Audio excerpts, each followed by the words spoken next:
प्यारे बच्चों, आज हम सब जितना जो चैप्टर है बहुपद चैप्टर के बारे में पढ़ेंगे। अब बहुपद चैप्टर में ऑब्जेक्टिव सेशन करेंगे। तो ऑब्जेक्टिव सेशन करने का मुख्य उद्देश्य यह है कि आप लोगों को सबसे पहले मैं ऑब्जेक्टिव सेक्शन करा दूं ताकि आप लोगों को आसानी से कोई भी सवाल बना सके। और इसके साथ मैं आपको कंसेप्ट दूंगा।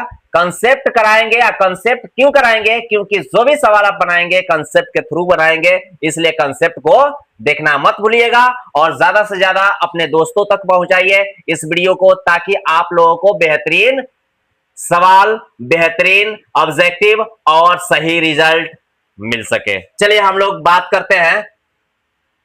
एक क्वेश्चन यहां पर दिया हुआ है कि एक बहुपद के शून्यकों की संख्या कितनी होती है। एक बहुपद के शून्यकों की संख्या कितनी होती है, तब बात करेंगे क्या चर की संख्या के बराबर होती है, पदों की संख्या के बराबर होती है, बहुपद के अधिकतम घात के संख्या के बराबर होती है, इनमें से कोई नहीं। राइट आंसर इसका क्या होगा? तो राइट आंसर मैं बता दूं कि अगर यहां पर ये बहुपद दिया है, ये बहुपद हो गया, ठीक है। अगर अधिकतम घात 2 है तो क्या हो जाएगा? शून्यकों की संख्या 2 होगी। अधिकतम घात कितना दिया है? 2, तो शून्यकों की संख्या 2 हो जाएगी। अगर यहां पर अगर दे दिया है ना, ऐसे अगर सवाल दे दे तो अधिकतम घात 3 है तो शून्यकों की संख्या कितनी होगी? 3 होगी। तो टोटल क्या किस पे डिपेंड है? ये टोटल डिपेंड है कि बहुपद के अधिकतम घात की संख्या के बराबर होगा। राइट आंसर क्या होगा? बहुपद के अधिकतम घात की संख्या के बराबर होगा। राइट आंसर आपका ऑप्शन नंबर सी होगा। राइट आंसर क्या होगा? ऑप्शन नंबर सी होगा।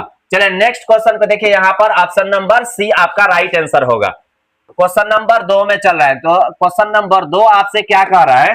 क्वेश्चन नंबर 2 को अगर देखें, कह रहा है कि बहुपद px के, है ना, px के शून्यक उन बिंदुओं के x निर्देशांकों के होते हैं जहां y बराबर px का आलेख प्रतिच्छेद करता है। आलेख प्रतिच्छेद करता है तो देखिएगा y बराबर px, तो x अक्ष को प्रतिच्छेद करता है कि y अक्ष को प्रतिच्छेद करता है? x और y दोनों को प्रतिच्छेद करता है कि मूल बिंदु होता है? ठीक है, क्या होता है? राइट आंसर आप बताएंगे इसका क्या होगा। तो राइट आंसर आप देखिएगा कि यहां पर आपसे पूछ देगा क्या, y के बारे में पूछेगा। अगर पूछेगा कि y बराबर px तो आंसर होगा x। अगर पूछ देगा कि x बराबर py तो आंसर होगा क्या होगा? y। ठीक है, यानी यहां पर जो अक्षर होगा वही यहां पर आप ऑप्शन लगाएंगे। अगर यहां पर डाल दिया जाता है तो y पर लगाते हैं। x है तो इसलिए आपका क्या हो जाएगा? x में आंसर आएगा। y बराबर px तो x पर जाएगा। y बराबर क्या होगा? x बराबर py तो किस पर जाता? y पर जाता है। ठीक है, समझ गए? नेक्स्ट क्वेश्चन में चलिए। नेक्स्ट क्वेश्चन को देखिएगा, बहुत ऐसा क्वेश्चन है। कह रहा है यदि अल्फा और बीटा द्विघात बहुपद ax² plus bx plus c के शून्यक है तो अल्फा प्लस बीटा बराबर क्या होगा? अगर वीडियो नहीं देखे तो इसके पहले वीडियो में जाइएगा, तो इसे हम सूत्र लिखवाए हैं। तो आप जानते हैं कि अल्फा प्लस बीटा बराबर क्या होता है? माइनस बी बाई ए। क्या होता है? माइनस बी बाई ए। तो कहीं आपको ऑप्शन देखने को मिलेगा, option number A. Right answer क्या होगा? ऑप्शन नंबर ए होगा। आप यहां पर देखेंगे right answer option number A में आ गया। अब क्वेश्चन नंबर 4 की बात करते हैं। क्वेश्चन नंबर 4 आपसे क्या पूछ रहा है, इन चीजों को समझिएगा। कह रहा है निम्नलिखित में कौन बहुपद है? ये बहुत अच्छा क्वेश्चन है। बहुपद पहचानने को आपको बार बार आता है, तो इसलिए आप लोग बहुपद को पहचानेंगे, इनमें कौन बहुपद है। तो देखिएगा, जिनकी घात अगर पूर्ण हो तो बहुपद होता है। ये बाटा में हो गया, ये बहुपद नहीं हो सकता है। ठीक है, और रूट में आ गया x, ये भी बहुपद नहीं हो सकता, ये भी बाटा में है, बहुपद नहीं हो सकता है। देखिएगा x बाहर है, यानी x² रूट अंडर 2x, यही बहुपद होगा। क्या होगा? जब आपका घात अगर मतलब कोई भी चर संख्या समझते हैं ना, यानी a से z तक, a b c dot dot कहां तक? z तक। a से z तक के जो संख्या होती है चर संख्या होता है।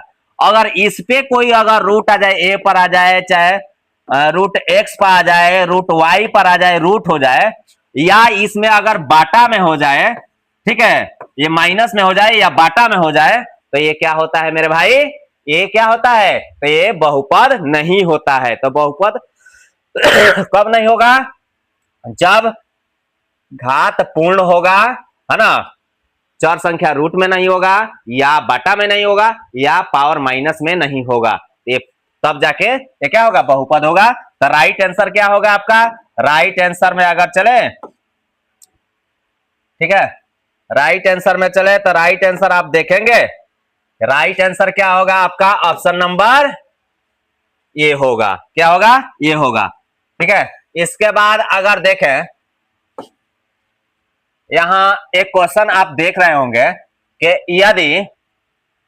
यदि x minus A F x का गुणनखंड है, तब एफ ए बराबर क्या होगा, x माइनस ए, तो x minus A F A का एक गुणनखंड है, तो एफ ए बराबर क्या होगा, x माइनस ए बराबर क्या हो जाएगा, 0, तो x बराबर क्या हो जाएगा, a।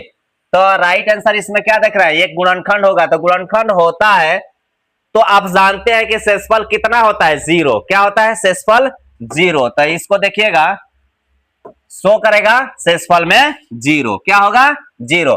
तो इस तरह से आप ऑब्जेक्टिव सेशन करना चाहते हैं, ऑब्जेक्टिव सेशन के साथ हमारे साथ जुड़ना चाहते हैं, तो आप ज्यादा से ज्यादा लोगों को जोड़िए, चैनल को सब्सक्राइब कीजिए, ज्यादा से ज्यादा बच्चों तक पहुंचाइए, ताकि हम सब एक जो मुहिम चला रहे हैं कि हम इस बार एग्जाम को बेहतरीन तरीका से आप लोगों को क्लियर कराएंगे, तो उसमें हम सफल हो। मिलते हैं।